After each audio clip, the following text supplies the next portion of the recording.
Have anything prepared. I'm Marcia Thompson, and my son went to school at Durham.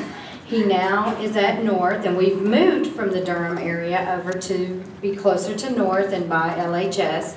And so now all of his friends are now going to be going to South, and he will be going to North. I did not have that in my plans when we decided to move back to Lewisville for him to be raised here in Lewisville and go to school at Lewisville. None of his friends agree with this. If you ask the kids from the class of 2014, do they want to be split, they would all tell you no. And that's something you did not do. You did not ask us, you did not ask the kids, you went behind closed doors and had meetings on this, and did not ask the community what they really wanted. And Dr. Waddell, I hope that you will, in your presence and in the future, ask us before you make decisions like this, because this is a very, very big decision that you made without consenting to us and asking us. That's all I have to say.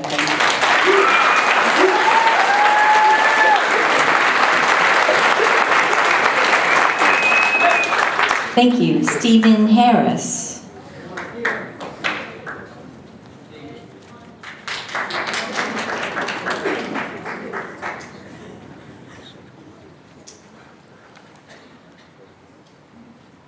All right, I'm Farouz Adams, and this is Stephen Harris. We are here to voice the direct concerns of many Kilo Lewisville North students who desire to remain a unified class throughout their high school career, and many of their parents who also agree that we belong together. LHS is divided enough already as it is. Further division is not only nonsensical, but splitting apart grades that go to the same school is irrational. The publication of the Facebook page, Don't Divide Into North and South, Keep Lewisville United, saw the page receive nearly 100 likes in 24 hours.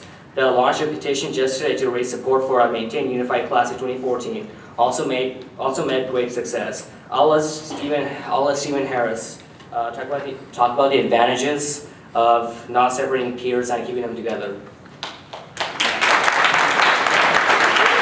As you have read, the UCLA has conducted research that's proving that grades also depend on friendship.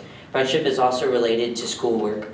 When athletics involves school, more dropouts will be enforced, I guess, or students result in a dropout due to athletics and budget cuts, like Deshaunte has said. Grades also, whenever tax scores come in, the division between the two schools will probably be lower with tax scores. And tax scores, like we said, is very big and important to the state. And whenever like this, people like speech class, we are learning about this right now. At least I am. Miss Lawson's class. UCLA, like in the article, is very often referred to as scientific research and very often trial and error research. But concurring to this is that grades are important to friendship, and friendship is important to Kilo. And as LHS as a whole, friendship is important for us. So please don't separate Kilo. The basic point of the article in front of you is that there is a positive correlation between students and peers who are kept together and grades. Students who are kept together usually study harder and share knowledge, and therefore they do better in tests and learn better. Therefore, we propose maintaining the status quo and having Kilo North remain a 9th grade center, while next year South would be at 10th grade campus only, instead of dividing us along Fox and Bennett, as it may tarnish the fighting farmer Lewisville community spirit and inspire rivalries against one another, in addition to being detrimental to our academic success. So yeah.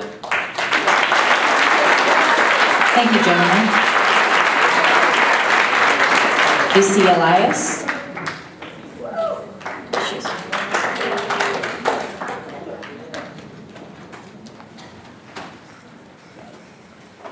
Hi, I appreciate all the Lewisville High School students coming up here. It's very difficult to come up here and speak for you, as I know. For almost 4 years, a group of concerned citizens from Lewisville have been trying to understand the reasons behind the 3-campus plan for Lewisville High School. The Lewisville Task Force was formed and has spent countless hours studying the many and various excuses given by LISD and the reasons Lewisville High School was being treated differently from the other high schools in our own district. To clone the 9th grade concept at the other high schools while taking it away from LHS is discriminatory treatment toward the community of Lewisville. Now we are hearing that the dual 9-10 concept will be just wonderful for LHS because look how well it is for Plano. Plano does not discriminate the concept with only one high school in its district, but has implemented this plan across their district-wide.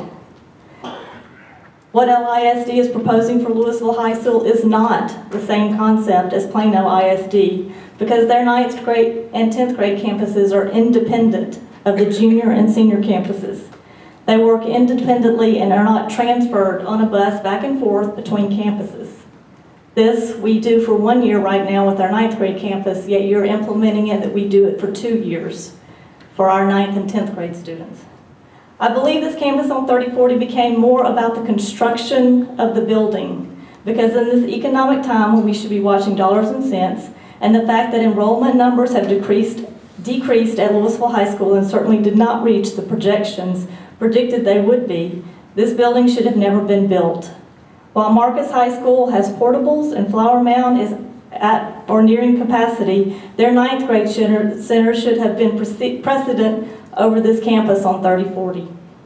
Also, with the tearing down and rebuilding of Lewisville High School, the main campus should be built to house our 10th through 12th graders. And the blueprint of Lewisville High School should remain constant with our 9th grade center and our main 10th through 12th grade campus. This concept is not discriminatory with the projected plans of all the other high schools in the district. The Lewisville community deserves to be treated equally, and we do not want to settle for anything less. Tonight, I would like to suggest that you vote no for the proposed zoning for Lewisville High School. I would like for our new superintendent, Dr. Waddell, to have the opportunity to visit with our community and listen to our concerns. Lastly, and on another note, although it is exciting that LASD cites community concerns for taking the Shadow Ridge rezoning off of tonight's agenda, it is also frustrating for me because it seems the Lewisville community concerns have not been taken into account for the past 4 years, let alone one night. And with the ridiculous way that our community rezoning meeting went on January 27th, where we were interrupted and potentially were not allowed our voice to be heard, Ma'am, was that's disgraceful. it. That's your 3 minutes. Thank you.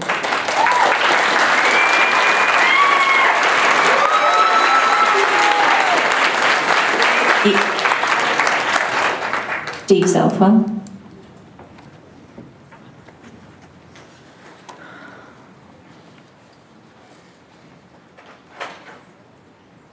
I'm Steve Southwell. Welcome, Dr. Waddell. I want to talk to you a minute about transparency. Transparency is very important, and it's also the law. And one of the things that often happens in these meetings, and with these agendas specifically, is that very important things are put on the agenda with absolutely no backup material for the public. And I'm specifically just want to echo and amplify the concerns of Mr. McDaniels when it comes to the discussion and vote on resolution for budget reduction. You really need to read that resolution out loud into the minutes. And it should have actually been in the backup material along with all the detail. This is very important, and I know that you won't be able to please everyone, and I don't envy you. I wouldn't want to have your job. But the one thing that is always, always, always wrong is to not be transparent about it. What you've done tonight is basically bury it. So I hope that you will go ahead and discuss it out loud, read it into the minutes, and let the people know what you're about to do. Also, I just want to echo and amplify the sentiments of all the other people from Lewisville. For once, listen to Lewisville residents and what we want. Just give us some deference for one time. You've done it for residents of other communities. If you do anything here tonight other than table this or vote it down, don't run for re-election.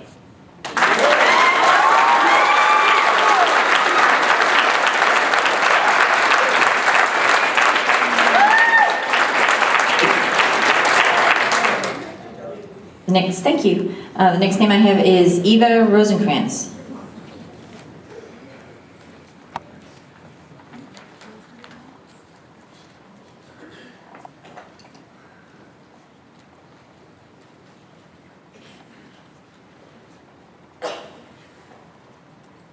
Good evening. This was quite an evening. From celebration to frustration, from anger to fear. Basically, our human values are the same the world around, but so often we are not able to live up to them. When we ask for the reason why, usually the answer is stress. I'm a yoga teacher. I teach yoga to children, to teachers, to help them relax and be ready to learn, ready to do the best work they possibly can. Because we live in a difficult time. With yoga, we don't need any extra equipment. We can do it in the classroom. And children and teachers can work together to be calm, to be civil with each other, to be at their best and produce the results that we always want them to show. And I would like to invite everyone for the rest of the time just to sit up tall, close your eyes and breathe, and just notice the difference between the way you feel now and the way you will feel in a minute just because you breathe. So may I invite you? Please sit up tall, release down in your seat, close your eyes, and take a deep breath, if you can, all the way down into your diaphragm. So your diaphragm pushes out on the inhale, and pull your diaphragm back on the exhale. And inhale, and exhale. Inhale, and exhale. Inhale, and exhale. Inhale, and exhale. I know this is a hard task right now in front of everybody to close your eyes, but the breath is our most powerful tool to change the way we feel. If we have a few breathing techniques at our command, it can prevent bullying. It can prevent an angry reaction, angry words that we really don't mean, but that can hurt someone forever. So by using simple techniques, we really can transform lives. And I would like you to consider, well, if yoga is something you may want for your school district to help with being more creative, with solving problems, and with being at everyone's best. Thank you. Thank you, ma'am.